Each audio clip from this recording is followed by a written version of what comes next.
ഇപ്പം ഈ കണ്ടെടുത്ത് വെച്ച് കൊല്ലുക. അപ്പൊ ഇവരെ സ്ഥിരം സാധനമാണ് സന്ദർഭത്തിലാന്നുള്ളത്. അതിന്റെ തൊട്ട് 3 ആയത്ത് മുമ്പ് വായിച്ചാൽ ഇതൊരു യുദ്ധ സന്ദർഭമാണ്.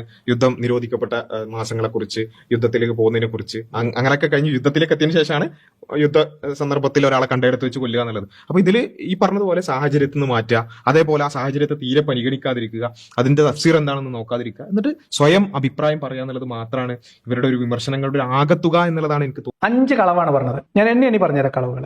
അപ്പുറത്തിരിക്കുന്ന ആൾ പറയുന്നത് അതൊരു യുദ്ധ സന്ദർഭത്തിൽ ഇറങ്ങിയാണ് ഒന്നാമത്തെ കളവ്. രണ്ടാമത്തെ കളവ്, അതിന്റെ ഒന്നാമത്തെയും രണ്ടാമത്തെയും വചനങ്ങൾ വായിച്ച് നോക്കിയാൽ നമുക്ക് കൃത്യമായിട്ടും അത് മനസ്സിലാകും അതൊരു യുദ്ധ സന്ദർഭത്തിൽ ഇറങ്ങിയാണ്. ആ 2 വചനങ്ങൾ വായിച്ചാൽ നമുക്ക് അത് കൃത്യമായിട്ട് മനസ്സിലാവും യുദ്ധ സന്ദർഭം അല്ല എന്ന്. മൂന്നാമത്തത്, യുദ്ധം നിഷിദ്ധമാക്കപ്പെട്ട 4 മാസങ്ങൾ എന്ന് പറയുന്ന അത് ഈ ഖുർആൻ വചനത്തിൽ പറയുന്ന 4 മാസമായിട്ട് യാതൊരു ബന്ധമില്ലാത്തതാണ്, പുലബന്ധമില്ലാത്തതാണ് മൂന്നാമത്തെ കളവ്. അങ്ങനെ യുദ്ധ സന്ദർഭത്തിലേക്ക് പോകുന്നു, കാത്തിരിക്കുന്നു, യുദ്ധ സന്ദർഭത്തിലേക്ക് എത്തുന്നു, 4-മത്തെ കളവ്. എന്നിട്ട് യുദ്ധ സന്ദർഭത്തിൽ ഈ ആയത്ത് അവതരിക്കുന്നു, 5-മത്തെ കളവ്.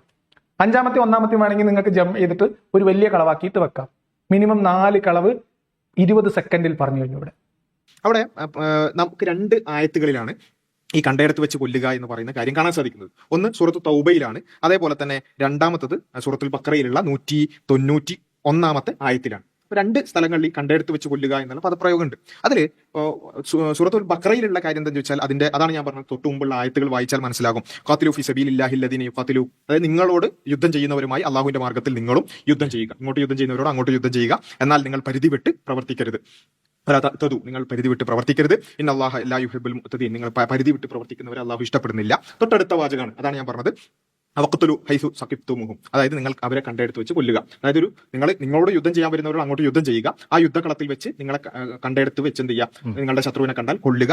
എന്നിട്ട് എന്ത് ചെയ്യുക, ബാക്കി കാര്യങ്ങൾ അവർ നിങ്ങളെ പുറത്താക്കി എടുത്ത് നിങ്ങൾ അവരെ പുറത്താക്കുകയും ചെയ്യുക. മർദ്ദനം കൊലയേക്കാൾ നിഷ്ഠൂരമാകുന്നു എന്ന രൂപത്തിലുള്ള ആ രൂപത്തിലുള്ള കാര്യങ്ങളെല്ലാം വിശദീകരിക്കാം. അപ്പോൾ ഇവിടെ പറഞ്ഞിട്ടുള്ള എന്താണ്, ഒരു യുദ്ധ സന്ദർഭത്തിൽ യുദ്ധക്കളത്തിൽ വെച്ച് കണ്ടെടുത്ത് വെച്ച് എതിരാളിയെ കൊല്ലുക എന്നുള്ളതാണ് യഥാർത്ഥത്തിൽ എന്ത് ചെയ്തിട്ടുള്ളത്, പറഞ്ഞിട്ടുള്ളത്. അപ്പൊ അത് പറയുന്നതിന്റെ കൂടെ ഞാൻ പറയുന്നതിന്റെ ഇടയിൽ എനിക്ക് സംഭവിച്ചൊരു അബദ്ധം എന്നുള്ളത് തന്നെ പറയാം. പിന്നെ സൂറത്ത് തൗബയിലും ഇതേ രൂപത്തിൽ കണ്ടെടുത്ത് വെച്ച് കൊല്ലുക എന്ന് പറയുന്ന സംഭവമുണ്ട്. അപ്പൊ അവിടെ എന്ത് ചെയ്തിട്ടുണ്ട്, ഈ യുദ്ധം നിഷിദ്ധമാക്കിയപ്പെട്ട 4 മാസങ്ങളെ കുറിച്ച് പറയുന്നുണ്ട്. അതും ഇതും മിക്സ് ആയി പോയി. ഞാൻ പറഞ്ഞപ്പോൾ അത് മിക്സ് ആയി പോയി എന്നുള്ളതാണ്. അതൊരു അബദ്ധം തന്നെയാണ്, മാനസികമായി പറ്റിയിട്ടുള്ള ഒരു അബദ്ധം തന്നെയാണ്. പക്ഷെ അവിടെയാണെങ്കിലും നമുക്ക് കാണാൻ സാധിക്കുന്നത് സൂറത്ത് തൗബയിൽ, ഈ സൂറത്തുൽ ബഖറയിലുള്ളത് ഈ പറഞ്ഞ പോലെ യുദ്ധം നടക്കുന്ന സന്ദർഭത്തിലാണ്. എന്നാൽ സൂറത്ത് തൗബയിലുള്ള കാര്യം എന്താണെന്ന് ചോദിച്ചാൽ തഫ്സീറുകളിൽ തന്നെ നമുക്ക് പരിശോധിച്ച് നോക്കാം.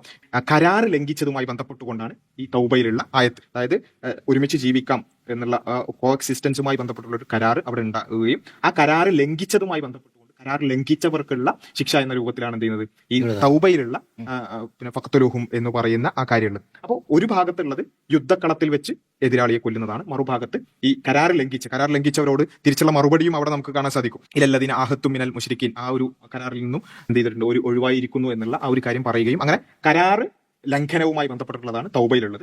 അതേപോലെ തന്നെ യുദ്ധക്കളത്തിൽ വെച്ചിട്ടുള്ളതാണ് ബഖറയിലുള്ളത്.